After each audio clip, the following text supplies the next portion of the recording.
Selamat datang di podcast Kotak Masuk. Kita sudah bekerja sama dengan Roof dan RCTI Plus. Dan kita juga bisa didengarkan di Spotify dan Apple Podcast. Kembangkan wawasan dengan canda.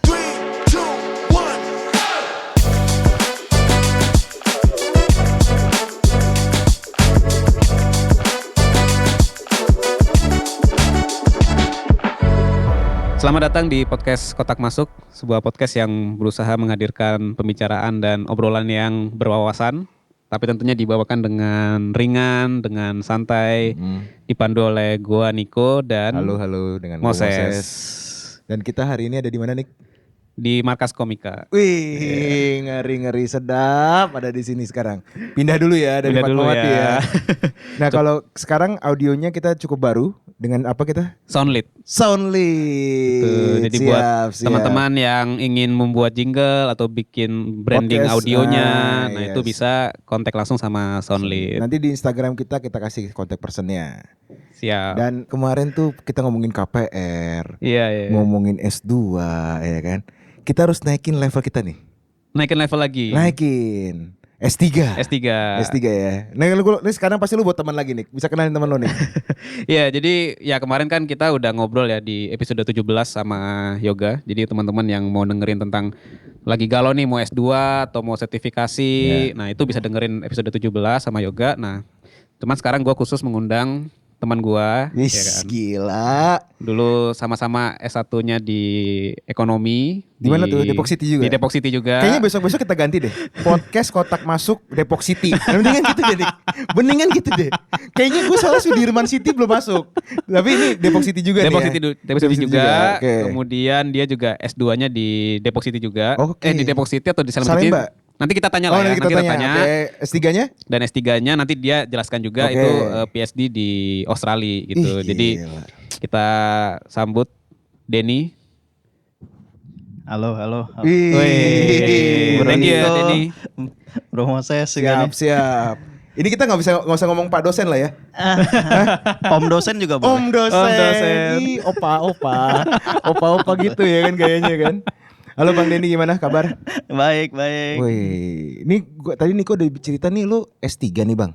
Yes. S3 itu Baru gini deh. nih. Itu kan ada yang doktor, ada yang PhD atau gimana sih penjelasan? Bedanya apa sih sebenarnya? Iya. Nah, itu gimana tuh? Itu lebih ke bahasa aja sebetulnya. Bahasanya Jadi di luar biasa PhD itu kan sebetulnya kepanjangannya philosophical doctor. oh gua kira paha dada. Bukan ya? Filosofi. Bukan delivery juga ya? Bukan yang makanan delivery itu bukan. Delivery Ya? yang 30 menit bukan. Nggak boleh. Renyah ya. Oh, jadi philosophical Dokter. Oke. Iya. Nah, resminya formalnya Doctor of Philosophy. Gitu. Oh, resminya. Iya, jadi sebetulnya ya dokter-dokter juga PhD sama aja. Oh, ini pendengar podcast Kotak Masuk tolong dibedakan dokter dengan doktor ya. Yes. Ini beda lagi. Beda lagi. Satu nyembuhin yang sakit, satu lagi nyelesain masalah yang rumit. Boleh dijelasin Speak aja. dari awal nggak Denny ya? Maksudnya dulu waktu lu SMA, kenapa lu kepikirannya ambil S1-nya ilmu ekonomi ya kalau nggak salah ya? Terus berlanjut, habis itu ambil S2, habis itu apalagi motivasi sampai jadi ambil doktoral? Boleh diceritain nggak perjalanannya? Oke, wah nih kalau itu tuh pasti panjang ya karena prosesnya puluhan tahun. Dia angkatan lu bukan sih? Bukan angkatan lu kan? Dia angkatan lu kan? Keras generasi kayaknya. Oh iya. Mungkin guanya udah tua mungkin ya. Kayaknya kita kena time skip nih. Emang lagi filmnya siapa tuh? Doctor Strange. Doctor Strange. Dokter Strange. Itu beda lagi tuh dokternya. Itu benar-benar dokter. Itu dokter. Oke. Ya jadi dari SMA ngambil ekonomi tuh akhirnya ke Depok City itu juga nggak bener-bener maunya itu gitu. Jadi waktu itu lebih ke ya udah namanya SNMPTN kita pragmatis lah gitu ya. Oke. Ya pas Inggris sekian wah hitung-hitung udah pokoknya semua jurusan yang kira-kira gue seneng gue list. Lo seneng Pilihan apa aja 1, tuh 2, waktu itu? 3. Waktu itu ya biasa anak IPA kalau rankingnya agak bagus, wah harus kejar jadi dokter. Harus kejar jadi dokter, benar. Nomor satu dokter ya, dokter Iya, Depok iya, City iya. ya. Depok Iya, City oke, gitu oke, ya. oke. Terus sama orang tua nggak boleh jauh-jauh. Udah semuanya dipilih di Depok City. Oke. Jadi dokter. Yang kedua ilmu komputer. Oke, ilmu Nah, komputer. Yang ketiga baru, yaudah biar maksimalin pilihan kan harus pakai ikut IPC kan. Oh, Gitu. ilmu pengetahuan campuran. Campuran. Iya benar-benar. Gitu. Jadi pilihan ketiganya baru kita taruh sosial. Sosial. Ilmu ekonomi. Oh iya. Jurusan sosial. Oh malah yang ekonominya lo taruh ketiga. Ya, tapi kan kalau IPC emang ya sama aja, nanti kan diadu nilai ininya kan gitu. Ya ujungnya begitu pas dapat ya udah tiga-tiganya kayaknya gue suka. Oh dapat yang ini, oke. Dapatnya yang mana? Ekonomi. Ekonomi. Oke. Baru tahu kalau ternyata lu emang awalnya pilihan satu tuh sebenarnya kedokteran ya. Ya standar lah Ya, gitu ya, oke. disuruh Gue ikutin juga anak begitu. IPA sih nih, tapi gue sadar diri kalau gue nggak berani kedokteran. Karena udah tahu kan, udah pasti kan kedokteran itu kan tingkat kesulitannya tinggi. Iya. Dan dia kan juga nggak langsung dari sarjana langsung jadi dokter kan belum tentu kan. Wah panjang perjalanan. Panjang juga ternyata kan. Nah. Walaupun gue mencintai kuliah lama, gue juga nggak mau selama itu kalau jadi dokter.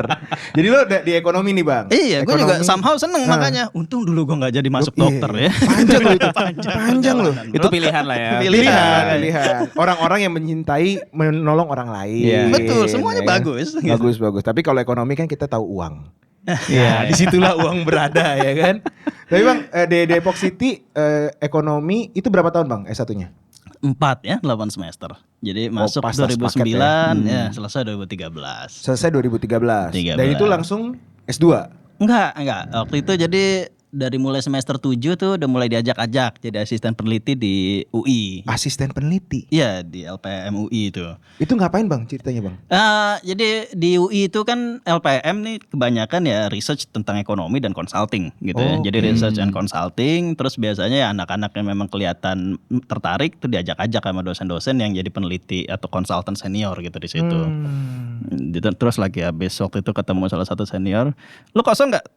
Ntar siang. Enggak, maksudnya sebulan 2 bulan ke depan. Kosongnya sebulan 2 bulan ya? Gila juga ya. Gue kira ditanya ntar siang kosong atau enggak. Tapi itu bang pertanyaan senior zaman dulu tuh. Lo kosong gak? Itu kan berarti Bingung kan nih kosong dua nih konteksnya jawabannya apa nih? Kosong waktu lo. Otak lo kosong gak ya? Bisa gitu juga tuh kadang-kadang senior tuh. Jadi sebulan 2 bulan tuh. Ditanya sebulan 2 bulan ke depan kosong gak? Ya skripsian paling pak. Oh ya udah, ikut bantuin deh. Nih ada project lucu gitu. Karena waktu itu pas S1 gue bahas skripsi tentang Panzer tank. Jadi Panzer ekonomi tapi bahas tank. Oh gitu. Iya bahas tank. Tentang Nah gimana tuh tanknya tuh? tanknya Pindad. Ya, punya ini PTDI, Pindad Indonesia lah ya. Jadi waktu itu gue bikin simulasi itu. Kalau Asia Tenggara bareng-bareng bikin senjata, itu kira-kira siapa nyumbang parts apa? Ih gila. Nah, itu gue bikin Lu simulasinya. baca buku apa sih? Buku komik apa sih? Kenapa bisa Lu Panzer sih? terinspirasi dari mana sebenarnya? Enggak, karena memang ada cabang salah satu Defense Economics namanya. Jadi waktu itu gue Oke. tertarik itu. Oh, defense economic ya. Defense Economics. Terus bingung mau bikin apa ya topik yang realistis. Akhirnya gue datang lah ke Pindad. Terus ada pansernya mereka waktu itu. Kalau sekarang kan udah bagus-bagus, udah makin keren, udah punya tank sendiri, bahkan tank yang di laut, di air gitu ya. Kalau waktu itu masih baru panser itu tuh Anoa namanya, 6x6. Oh, itu 6x6. 6x6 ya, udah ada CVT-nya kayaknya tuh. Terus jadi ini tank Anoa. Lalu lihat ini spare partnya dari import atau lokal gitu atau Iya, gimana? jadi gini waktu itu kita pakai sampai 2 tier gitu ya. Tank Anoa, gue minta ke Pindad nih spare partnya apa aja sih? Oh tier 1 kan kayak misalnya body. Pada body kan ada turunannya lagi Iya, kan iya. gitu ya. Terus juga mesin juga gitu. Terus bagian ini. Nah itu udah sampai ada 72 parts di tier 2 total. Nah udah gitu gue lihat competitiveness advantage gitu ya. Comparative advantage di Asia Tenggara. Jadi dari 472 ini yang unggul masing-masing tuh. Jadi parts nomor 1 Singapura yang paling unggul. Parts nomor 2 Thailand yang paling unggul. Parts nomor 3 Indonesia paling unggul. Udah berarti kalau misalnya mau bikin bareng-bareng secara fair, bagi-baginya begini nih. Si ini bikin ini, si ini bikin ini. Karena memang ini landasannya kayak di Eropa. Eropa itu kan bikin pesawat jet bareng-bareng tuh, enggak Boeing sendirian. juga sama. Sama Airbus kan? juga sama. Nggak Sama semua dari Airbus satu itu bareng-bareng negara. gitu. Betul, betul. Indonesia juga sebenarnya punya namanya waktu itu ASEAN Defense Industry Collaboration. Frameworknya ada. Frameworknya ada. Emang selalu gitu negara kita ya? Frameworknya ada. Ada semua. Kerangkanya ada. Ada semua. Ada semua. Masalah jadi atau enggaknya Ya ya. itu belakangan. Itu belakangan. Jadi kesimpulan skripsi lu apa waktu itu? Ya, memang yang unggul kalau secara komparatif advantage masih Singapura dan Thailand mayoritas. Singapura dan Thailand. Indonesia tuh ketiga lah gitu ya. Di tahun Ketiga. 2013. Itu 2013 gue Yes, bikin. yes. Waktu itu datanya tuh ya data-data. Kalau trade cepet kan ya datanya. Jadi ya pakai data-data terbaru ketika itu bagi-bagi kayak gitu. Tapi ujungnya sekarang malah yang berhasil produksi peralatan militer paling banyak, paling besar di ASEAN kan Indonesia. Indonesia. Karena yang lain nggak melihat itu sesuatu yang perlu gitu ya, kemandirian di tahap itu. Karena Emang memang tergantung menterinya juga sih sepertinya ya. Ya, Niko sudah mulai ke sana, gue luruskan dulu ya. Ya, jadi S1-nya tank sana dulu. Lo tadi mau nanya S3 nih. Nah, Makanya makanya- masalah menterinya siapa nih ya? dari situ gara-gara gue bahas militer gitu, ekonomi militer, pas lagi di LPM itu ya itu lembaga di UI lagi ada project dari 8 lembaga antariksa. Lembaga antariksa bahas ekonomi langit, Iya, iya, space iya. economics gitu. Jadi dia bilang, Dan kayaknya skripsi lu mirip-mirip, udah lu bantuin project kita yuk jadi asisten peneliti. Gitu. Jadi lu dapat beberapa project yang memang cukup unik ya secara ekonomi ya. Karena kan skripsinya bukan skripsi yang mainstream nih maksud gue Iya, nih. Nick. Iya, gara-gara itu kebetulan tiba-tiba ada klien unik gitu ya, lembaga antariksa dan penerbangan di LPM, dia minta dihitungin ini bikin semacam feasibility studies lah gitu untuk spaceport, bandar antariksa. Oh, kan bingung. Dia gue udah gak Lu tau gak? Bang Moses pernah cerita ke gua. Cita-citanya dia adalah jadi orang Batak pertama yang mendarat di bulan. benar di bulan. Wah, Karena gue mau naruh ulos di sana. Jadi gue penggemar antariksa bang. lu niat naruh sampah Bang berarti di langit. Yang penting Ulas ada bukan sampah, tapi lu Bu, ya, naruh barang-barang yang gak asli seenggaknya adalah sana. bekas gue di sana lah. Boleh. Dan menurut gue memang di Indonesia itu bukan yang nggak ada penelitinya nih menurut gue, tapi menjalankannya itu yang Iya. lebih cukup menantang. Benar. Dan gue tadi dengar lu juga, berarti lu abis jadi peneliti ini S2-nya kapan bang? S2-nya itu selisih 3 tahun. Jadi 2013 selesai, terus ya udah jadi asisten peneliti sambil coba-coba cari beasiswa segala macam gitu. Mau keluar negeri juga dong, kan kayaknya keren ya waktu itu ngelihat. Iyalah. Terus waktu itu ya udah cobain berapa kali, 1 tahun coba daftar beberapa beasiswa. Oh nggak dapet, ya udahlah yang penting gue kuliah cepet gitu ya. Akhirnya ke Depok City lagi, tapi waktu itu hybrid sama Salemba City emang. Oh hybrid, Oh, hybrid Salemba. Salemba City. Gitu ya, sambil tetap jadi peneliti. Berarti itu 2016. 2016 terus ya selesai 3 semester gitu ya. Kok Jadi cepet banget? ya agak-agak di korting dikit lah. Oh iya. Itu apa? Ambil apa tuh? Maksudnya Economics lagi. Penjurusannya nggak ada? Fokusnya, jadi kalau S1 tuh karena tadi topiknya itu, jadi fokus ke industri sama perdagangan. Begitu S2 mulai belok tuh karena dibelokin pembimbing. Nah, gue belok ke makro dan finance. Bisa. Lebih pusing kan sekarang kan? dibalikin ke jalur yang normal. Normal. Ayo. Yang ini udah terlalu ngayal nih. Ke kanan. Jadi makro sama finance bang. Makro Itu tesis finance. apa? Bahas ini cycle, 3 cycle, jadi ada economic cycle sama financial cycle di perbankan Indonesia. Gitu waktu itu ya. Jadi ada recycle, terus macro cycle, ya business cycle lah seputar itu tiga Ini kesimpulannya apa tuh kalau boleh di share sedikit? Ya perilaku naik turunnya ini risiko di perbankan kita itu memang ada cycle yang rutin gitu ya, ada pengulangan di beberapa periode. Jadi sebenarnya memahami itu bisa membuat perencanaan kebijakan makroprudensial yang lebih bagus gitu ke depannya. Mantap gak? Sebetulnya. Penjelasannya. Kalau ini yang pinter nih, pinter beneran ini. menurut gua. Ada yang pinter banget, susah ngejelasin biasanya nih. Gitu. Jadi Jadi kapan ada- perlu ada ngegas, trennya ya, iya, kalau bahasa kapan perlu awamnya ada ngegas, trennya. kapan perlu ngerem gitu. Iya, Oke, iya, kan iya, sampai mantap. sekarang ada salah satu namanya counter cyclical buffer. Nah, Oh iya, kemudian benar, kayak benar, gitu-gitu benar, tuh. benar. Jadi kapan perlu digas, kapan direm. Begitu krisis ya dinolin counter cyclicalnya. Jadi memang bener ada sebuah bentuk pengulangan ya. Kalau bahasa awamnya tuh kan ya ada trennya lah. Kadang-kadang kayak sekarang kita lihat kembali lagi tren 80, 90. Nanti masuk ke era yang aneh-aneh lagi, balik lagi. Betul. Iya. Ekonomi juga seperti itu ya Iya, Bang. ya? pernak-perniknya, trennya beda-beda. Tapi sebetulnya cycle-nya sama. Kapan naik, kapan turun. Itu ada periodisasinya. Dan itu lu abis S2 cuma 3 semester langsung PhD atau dari lagi? Itu kan 2017 pertengahan selesai gitu ya, 2016 awal mulai. Habis itu ya udah balik jadi peneliti di LPM dan serunya ini kenapa gue juga pengen waktu itu buru-buru S2-nya, karena kalau di lingkungan akademik pangkat itu dari pendidikan. Oke. Jadi begitu kita masuk gitu ya, naik level kuliahnya dari S1 jadi ke S2, itu udah langsung naik pangkat, standar gaji segala macam Oke. bisa berlipat. Itu kayak gitu, karena simpel kalau di sana, kalau di kampus. Jadi lu S1, S2, S3, pangkatnya cuma gitu aja udah. Gitu. Penjenjangannya tuh cuma gitu aja. Makanya itu kenapa insentif buat orang yang kalau di lingkungan kampus mau buru-buru kuliah. Biar cepet mentok ya. Iya, S3 karena ya? karir dan juga sampai ke insentif gitu ya. Itu tuh dari situ semuanya standarnya. Gitu basisnya. Maka waktu itu oh ya udah cepat. Nah, terus ya udah 2017 selesai, balik penelitian, 2018 awal langsung mulai siap-siap mau PhD buru-buru. Gitu. Karena waktu itu kebetulan ya agak lulusnya agak cepat, gitu juga ya IPK-nya jauh lah ya, bagus ya. Kalau S2 udah gak banyak main Iyalah, soalnya. nggak mungkin Nasakom. Nggak mungkin S2 Nasakom. Nggak mungkin. Nggak mungkin. Gitu ya, 2018 udah mulai daftar-daftar banyak, terus ngubungin supervisor. Kan kalau di Australia nih kayak gue, nah itu kita nyari supervisornya dulu. Itu Kita bikin proposal gitu. singkat gitu ya, 3 sampai 4 halaman biasanya kalau gue waktu itu. Kirim tuh Nah karena gue waktu itu juga minderan kan, emang beneran bagus proposal gue ya. Udah gue kirim aja ke 10 profesor. Udah beda. Di Inggris sama di Australia. Itu beda-beda topiknya. Enggak sama, topiknya sama. Topiknya itu tentang yang jadi disertasi gue akhirnya, gitu ya. Yaitu ini financial dynamics dari resource industry di dunia. Jadi sama. Kalau tadi kan bisnis cycle di perbankan Indonesia ya. Nah kalau ini siklus keuangan perusahaan-perusahaan resources tuh ada mining and metals, oil and gas, komoditas biasanya ya resources gitu. Terus termasuk juga alternative energy. Jadi yang hijau sama yang bukan hijau. Nyambung nih makanya.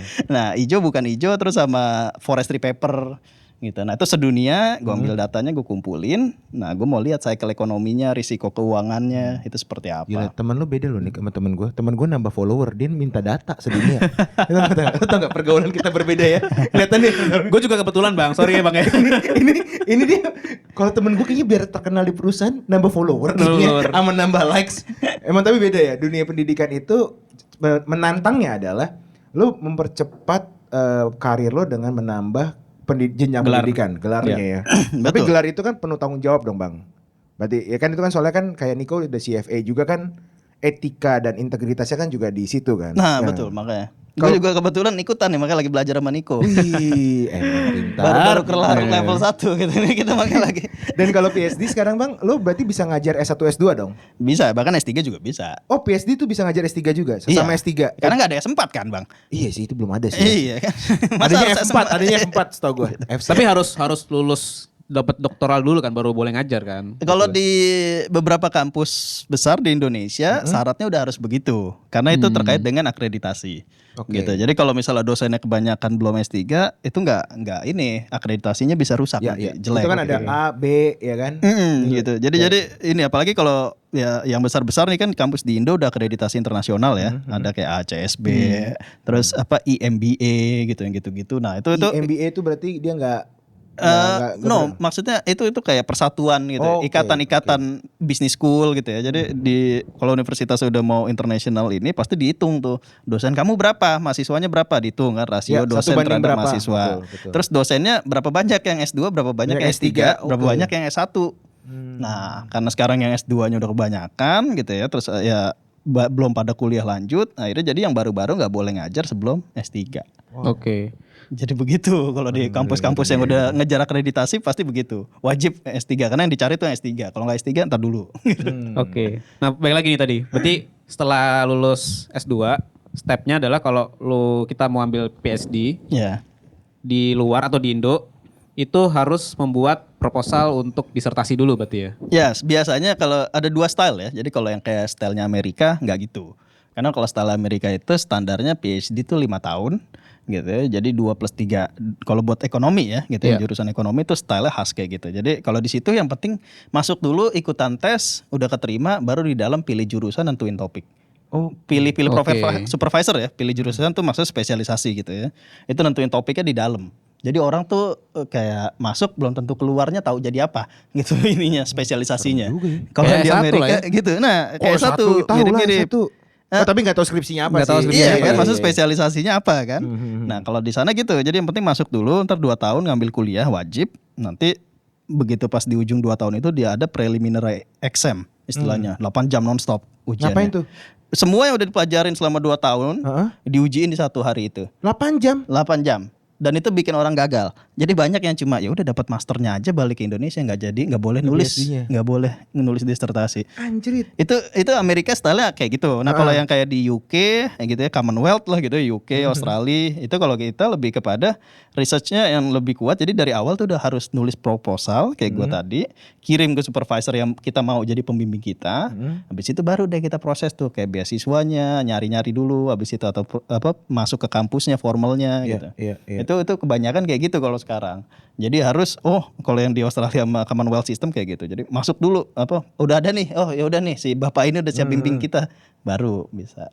Nah, berarti ceritanya dulu lu berarti PhD-nya di mana? Di NU, di Australian National University. Nah itu berarti gimana stepnya? Jadi lu submit Sekitar awal 2018, tadi kan 2017 pertengahan lulus, S2 2018 awal gue bikin proposal, gue kirimin ke personal gitu ya. Kita email personal ke profesor yang ini di universitas ini, profesor ini di sini. Dan kenapa waktu itu gue pilih juga Australia, dan di sana banyak banget yang minat ternyata dengan topik ini, karena memang 65% ekspornya Australia itu adalah barang tambang. barang tambang. Ini mirip Indonesia juga ya. Indonesia cuma 35%. Indonesia cuma 35%. Gitu ya. Jadi sawit plus batu bara, dua itu yang gede kan. Itu paling cuma 35% ekspor kita. Kalau Australia enggak, sampai 65%. 2/3 ekspor mereka tuh ya barang-barang resources tadi. Kalau SJW diekspor bisa jadi bagus tuh nih. SJW sama netizen bisa diekspor gitu ya, komen-komentarnya ya, jadi value ya. Bisa gede. Bisa ekspor gede, kita. bisa gede. Bisa lah. Setiap hari aja puluhan ribu mungkin makiannya. Tapi Bang, menariknya gini, biar kita mungkin bisa ada steppingnya nih. Iya. Pendengar kita kan mungkin banyak yang S2 udah kayak gue Bang. Kalau mau jadi dosen itu gimana sih caranya? Karena kan yang gue browsing nih ya, harus ngedaftar nomor induk apa gitu. Itu bener gak sih Bang? Ya, benar, itu betul banget. Jadi sekarang karena ya negara kita mau rapih lah ya, gitu, dan kalau nggak dirapihin di Indonesia ini banyak yang aneh-anehnya, itu nggak bohong. Jadi kalau misalnya nggak dibikin standarisasi yang nasional kayak ujian nasional tuh, gitu ya. Kalau kayak di luar negeri kan dibilang kayak oh ya udah nggak usah ada ujian nasional, ya tapi emang kampusnya atau misalnya sekolah-sekolah juga udah pada rapih masing-masing. Iya, standarnya sama lah. Sama gitu. Maksudnya nggak betul. perlu pusing-pusing gimana. Nah kalau di sini kan bener-bener ijazahnya bisa nembak, bisa. Oh iya, banyak. Jadi kalau nggak ada standarisasi di Indonesia ini banyak unik-uniknya, itu yang jadi concern. Nah dosen juga akhirnya begitu, gitu. Jadi itu dia kenapa secara nasional ada standarnya, terus ada nomornya. Itu Gitu. harus daftar ke? Itu di Dikti yang ngurus di Dikti. ya. Jadi Kemendikbud, gitu, Kemendikbudristek yang ngurus, nanti kampus ngedaftarin kita ke sana. Tapi itu kalau yang statusnya udah full time, tetap. Oh, kalau part time belum? Kalau part time nggak harus ada NIDN-nya, gitu ya. NIDN ya istilahnya. Istilahnya nomor induk dosen nasional. Ada juga alternatifnya buat orang-orang kayak misalnya gue di swasta nih, terus mau ngajar, itu ada NIDK, nomor induk dosen khusus. Jadi kalau NIDN itu yang full time dosen. Nah kalau yang NIDK itu nggak full time dosen, dia bisa ya main occupationnya misalnya di industri kayak Bang Moses nih, Ya, di kepakarannya di logistik. logistik. Nah udah bisa tetap ngajar, nanti dikasihnya NIDK. Bahkan kalau misalnya NIDK-nya belum sempet, ya sekedar nomor induk dari kampus pun boleh. Itu berarti kita ibaratnya orang-orang yang udah S2 dan pengen ngajar harus dapat kampusnya dulu. Iya, intinya adalah kampusnya siap terima. Memang ada kebutuhan, kampusnya buka gitu ya, dan macam-macam. Maksudnya kan ada yang open recruitment, ada juga yang close rec. Kita kenal misalnya gitu sama dekannya dan tahu orang itu bahwa oh Bang Moses jago logistik, gue lagi butuh nih buat ekonomi logistik, ngajar dong. Itu juga bisa. Nanti di awal tuh paling dikasih nomor induk dari kampus dulu gitu ya. Nih ya udah deh ngajar dulu gitu karena memang kita butuh, kita kurang. Nah habis dari situ baru formally didaftarin ke Dikti gitu ya. Di bawahnya Kemendikbud. Pantesan dosen-dosen S2 gue gak ngajarin kayak gini nih. Kenapa Bang? Takut mungkin mereka kalau kita semua yang lulus S2 langsung mau jadi dosen S1. Penuh ini Emang kampus. udah di setting gitu ya, ada dosen kilat Iya, gitu kan. udah di setting gitu. Karena kan menurut gue yang mungkin pendengar kita kan juga tadi udah jelas ya kan. Iya. Kalau S3 kayak gimana, kalau lo pun udah cuma dapat S2 seperti apa. Even yang S1 juga sebenarnya juga masih bisa kan. Ibaratnya dia nyari waktu lagi kalau emang ada minat di akademis ya kan. Dan menurut gue apapun yang lo teliti itu sebenarnya hasil yang baik kan. Hasil yang baik karena kan orang bisa tahu. Dan tadi yang dibilang tadi gue menurut gue yang paling menarik tuh yang Panser lah, itu udah paling the best sih. Skripsi lo aja udah unik Bang. Menurut gue, dan gue juga baca beberapa penelitian lo juga, cara ngejelasin lo tuh mudah dimengerti gitu loh. Karena banyak kan yang kita lihat kan jurnal-jurnal ekonomi yang lain kan, kalau bahasanya ekonomi bahasa Inggris kan agak sulit ya kan. Kalau bukan yang maksud gue yang kayak TOEFL gue kan TOEFL-nya mungkin 700 akumulasi gitu ya. TOEFL 700. 3 kali ngambil. 3 kali ngambil kayaknya. 3 kali ngambil. Makanya kalau baca yang jurnal-jurnal bahasa Inggris, astagfirullah, ini gimana cara ini. Tapi kan banyak orang yang sebenarnya lebih gampang ngejelasinnya. Mungkin nanti kita tambahin satu sesi lagi nih. Ya. Dan the last question dari lo apa? Ya ini sih buat ada saran nggak Denny ya buat teman-teman kita yang ambil S2 udah mau beres gitu. Nah, lu ada bisa di-sharing nggak kalau misalnya mereka mau ambil PhD itu atau S3 itu sebaiknya motivasinya apa? Karena kan gue dengar-dengar juga nih ada orang yang PhD tahun kedua tahun ketiga tuh udah mulai hopeless gitu kan. Oh, Ini maksudnya sedih dia. iya gue nggak Kayaknya tahu. gue salah deh. Kayaknya gue salah deh. Itu banyak tuh. Oh itu banyak ya. Nah itu boleh nggak lu kasih tipsnya gimana biar Iya. ini? Makanya ini gue juga banyak orang kan pada bingung ya waktu tadi kan gue S2 motong sedikit gitu ya dari 4 semester jadi 3. Tiga, Nah, iya. PhD ini dari 8 semester gue potong jadi 5. Gitu makanya jadi agak cepet waktu itu. Nah, itu orang pada bingung, lu ngapain Den gitu, gimana ngerjainnya? Nah, jadi sebenarnya memang motivasi perlu clear dulu. PhD ini bukan buat iseng-iseng. Oh, bukan kegayaan doang Bukan ya. kegayaan. Jadi kalau gaya apa misalnya kapasitas kita secara ini ngelihat wah gue senang akademik, gue senang Iya. belajar atau gue senang riset gitu. Tapi maunya jadi apa? Jadi CEO gitu. Maksudnya Oke, jadi mimpin masuk korporat gitu. Itu sebenarnya bukan PhD yang dibutuhin. Betul. Yang kayak gitu lebih bagus ya ambil sertifikasi kayak Niko gitu Iya, CFA atau ambil MBA Betul. gitu. Jadi PhD ini udah point of no return biasanya. Point of no. Jadi lu Nggak udah ada jalan balik cuy. Ayo, Gak lu ada jalan gimana? balik. Gimana Once, menurut lu? once lu udah PhD, pilihan jurusan apa pilihan kerjaan yang bisa diambil itu jadi terbatas. Gitu. Oh, Kayak nggak gue nih, seluas gue gitu ya? PhD ekonomi, gue ke perusahaan, udah mulai bingung milih jurusan apa milih kerjaannya. Makanya sekarang jadi ekonom kan, gitu Iya, meskipun iya, di swasta gitu iya, di iya. perusahaan, tapi tetap posisinya ekonom. Berapa banyak sih posisi itu di Nggak banyak bos. Nggak banyak. Di, Iya, di iya. LinkedIn nggak bakal dapet loh. Nggak ada. lowongan. Biasanya perbankan yang ada ya. perbankan Iya. rata-rata atau kalaupun non bank juga ya jarang-jarang gitu kan. Nah itu yang bikin jadi bahwa kalau udah PhD pilihan kerjaan lu makin spesifik, makanya hati-hati. jangan ngambil PhD kalau cuma buat iseng-iseng. Iya, Karena iya. beberapa tuh ada yang mikir kayak, aduh gue bingung nih habis S2 mau ngapain, ya udahlah PhD aja. Itu literally terjadi. Literally Oke.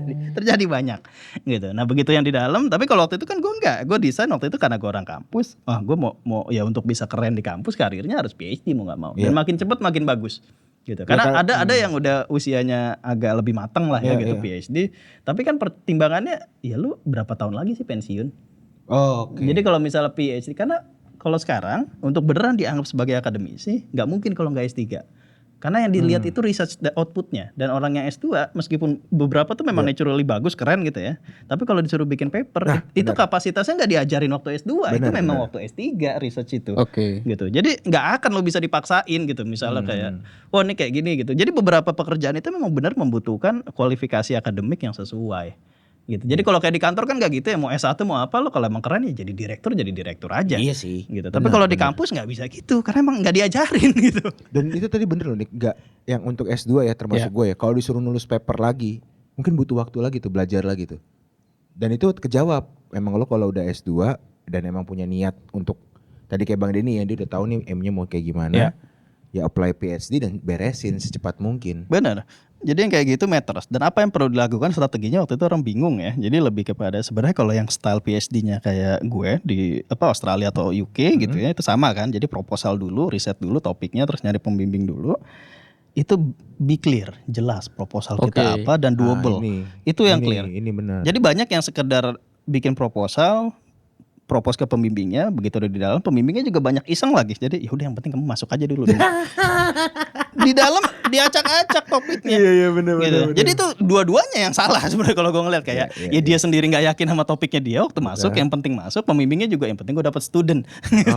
Oke, jadi emang harus yakin Bang, jangan kayak konsepnya jalanin dulu aja nggak bisa. Gak gitu. bisa. Nggak bisa. Dan ini udah jelas nih untuk pendengar podcast masuk yang mau PhD. Lo mendingan bener tadi dapat supervisor yang benar, dapat judul yang benar, lo beresin judulnya itu jadi selesai. Ya. Ya, Ya kan? Komit aja di situ. Komit. Karena kalau lo misalnya mau judulnya membangun industri Doraemon gitu misalnya ya kan, ya langsung gitu cari supervisinya siapa ya kan. Iya. Dan thank you nih Bang Denny untuk episode ini. Sure, Kita makanya. tambah lagi lah ya episodenya ya. Siap. Siap. Thank you ya Bang ya. Denny Siap, untuk siap. ngobrol-ngobrolannya. Thank you pendengar Thank you podcast juga, masuk. thank you. Thank you semuanya.